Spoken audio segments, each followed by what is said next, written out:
This is number 6 video of the 2013 season. This past weekend we got the season opener to Bowman Gray under our belt. It's a race that I've won 5 times, but unfortunately we didn't come away with number 6 this weekend. Not too bad a weekend. Get into a little bit more detail in just a minute. I'm gonna back up and start with Friday. It was a 2-day show, like I explained. First race of the year. We practice and qualify on Friday. We get over there about lunchtime or so. The tires that we had one new set of tires that we were going to put on later in the day. So the tires that we put on to what we call shake the car down were tires that were left over from last year.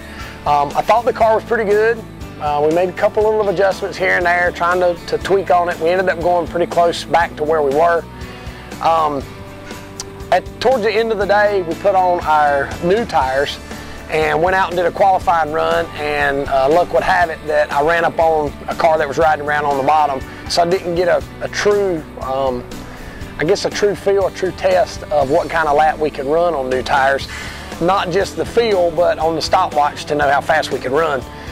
We came back in, like I said, I did a qualifying run, which was 1 lap. I came back in. We made a couple of adjustments, went back out, did 2 more laps, come back in, make some more adjustments. So then the very last practice, before we qualified, I went out and I ran about 8 laps. The ironic thing is, and this car is notorious for this, after having about 12 to 13 laps on my tires, I ran a 13:38 and a 13:35. We put new tires on and qualified, and I ran a 13:54. This car has always at Bowman Gray taken several laps for it to what you call come in. And what I mean by that is it takes a couple laps for the car to get settled in and start to turn like I want it to, and be able to produce not only good handling but fast times. The upside to it is that Jason sat on the pole with his new car first time out, so you know, that was pretty cool for him to be able to do that. That was the very first laps that it had on it. So all in all, the car probably had 50 laps on it total, and he went out and qualified on the pole, so that was pretty cool. Like I said, we qualified 5th. We went home. Oh, actually, I'm about to forget something. As we were backing up to go out to qualify, I don't know if Steven's got any footage of this or not, but we're backing up to go out to qualify, and we heard a pop in the rear end. And I don't know if anybody remembers this or not from, I guess it was last year, we had the same thing happen. And basically what happened is we heard the pop. I said, well, let's go ahead. We jacked it up and everything seemed fine. It had a hard spot in it, and I said, well, let's go ahead and get qualified and get that under our belt, and then we'll assess the situation. So we get out, we go out and qualify 5th, come in, and we decide to pull the plug out of the bottom of the rear end and drain the grease out and see if there's any kind of metal or shavings or any sign of anything that might be tore up inside the rear end. We didn't see any signs of anything, and we were debating on whether or not to let it go. The thing about it is when you hear a pop and you feel a pop, something broke, something popped, something caused that to do that. It's not like something could flex or move or anything like that. When something pops, there's usually a problem. So I guess the deciding factor was Daddy came over and he said, you better pull that thing apart. So basically what we did is put the car on jack stands, pulled the rear end apart, and I don't know how many of you have followed enough videos back, and even some on Madhouse, but there's 8 little gears that are inside of that rear end. They're about that big around, about that tall, and they call them worm gears, and they're spiral cut. And one of the teeth had actually got chipped off of one of those gears. So what we did is we sent Jason and them were coming back here to the shop, and we sent one of our guys here. We took the rear end and got it all cleaned up and all ready. He brought the parts back. Long story short, we left the racetrack from getting loaded up and everything. We left there about 10:30. So we got all that squared away. We came back on Saturday, and we had a couple practices and felt like the car was pretty good. As the race got started, I didn't really try to push the car very hard because I knew it was a 200 lap race. The car was all but perfect for 120, 25, 30 laps. And then when it's kind of frustrating as a driver because you feel like you got a really good car, and then when you're ready to make your move, there was just nothing there. There was nothing left. And the thing that's most frustrating is the car was just inconsistent. When I wanted it to push, it wouldn't push, it would snap the rear end. And when I wanted it to snap the rear end to be able to dive under somebody, it would push. And a lot of that is due to the tires getting wore down. The tires are a little harder because they've been made for a while. The track was greasy. But all in all, top 5. Jason ended up second. Tim Brown won the race. You know, it's not the finish that we wanted, but it's something that, as far as if you're looking down the road, which is we don't do a lot for the championship. It was a good points night, but it's not what we wanted. We wanted a trophy. But we're going to go over there this Saturday morning. We're going to try a couple different things to try to get the car to respond quicker than taking 3 or 4 or 5 laps to come in. Because this week we have twin 25s, and anybody that knows about Bowman Gray, you got to qualify on the front row for those 25 lappers if you want a chance to win the race. So that's what we're going to work on this Saturday morning. It's been a busy day. You can just see I've stepped outside because the guys are in the shop working, trying to get the car ready.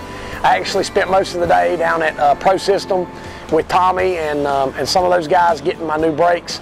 The Stop Tech calipers that I put on my tour car, I've always, the ironic part about, I guess, about this is I've always seemed to have, the brakes seem to trouble me one way or another. Whether the pad wears even, whether they wear too quickly, whether they have drag. You know, when I say drag, you jack it up and you try to turn the front tire and you can feel that there's friction there, even when you're not applying the brake.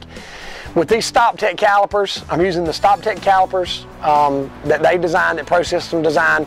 I'm using the Stop Tech fluid, and I'm also floating the rotors now. What that means is you've got to, without getting too technical, it bolts up to a plate that bolts to your hub, and the rotor can actually move back and forth. It can't come off, it can't go anywhere, but what that does is it allows for less drag. Long story short, I liked them so much on my tour car that I went to Pro System today and got all the stuff to put on my stadium car for this weekend. So it's probably a pretty good week for this to happen because we're going over on Saturday morning. It'll give us a chance. But the design, the look, everything about the Stop Tech stuff, it seems to be flawless so far. Like I said, my pad wear is all great. So thanks to Tommy and all those guys for not just helping me out with some product, but also producing a product that seems to be far beyond better than what we've had in the past. I guess you know, that's pretty much the end of the video this week. I'm sorry, I'm a little bit scatterbrained right now. I've got so much going on, trying to get everything squared away. But thanks for tuning in. As always, thank my sponsors: Citrus Safe Barbecue Grill Cleaner, Adams Towing, Haviland Express Lube in Kernersville on Highway 66, Cleanup Supply, John and those guys. You know, thanks to Brown and Miller, of course, for always helping out. RE for the radio stuff. You know, we say it all the time, and I don't want this to sound repetitious at the end of my videos every time. You hear me talk about thanks to the sponsors, and you hear it on Sunday. They get out and they say thanks to the sponsors, thank to the sponsors. Well, those guys have got millions and millions of dollars, and we don't. So the bottom line is when I say thanks to these people who help us, thank you to the people that help us, because personally I couldn't do it without the help. The main one I want to thank, as always, is Roy Trantham down in Florida, not only with financial support, but I guess the mental support and the advice that he gives me, because he's been through anything and everything when it comes to racing. And I feel like sometimes when I get in a spot where I'm kind of stuck mentally, where I don't exactly know which way to go, I can go to him and kind of get some advice. Roy, I may not use it every time, but I do take it in and absorb it and try to spit out the best answer we can. But like I said, Twin 25s this weekend. I'll be honest with you, I'd love to tell you that the weather's going to be great. I've been so busy trying to get ready for this weekend, I have no idea what the weather's going to be like. Oh, I do want to say thanks. That first race of the year, I know a lot of people from out of town come in, and it was good to see some of the familiar faces from Bowman Gray. It was also cool to see some of the people that come in that you see sporadically that make the trip to Winston-Salem. The weather held off, and it ended up being a pretty cool night for us. So thanks to everybody. Hope everybody liked the new Burt Myers t-shirt. We'll try to get a trivia question coming up real soon and give away some more merchandise. But thank you for tuning in.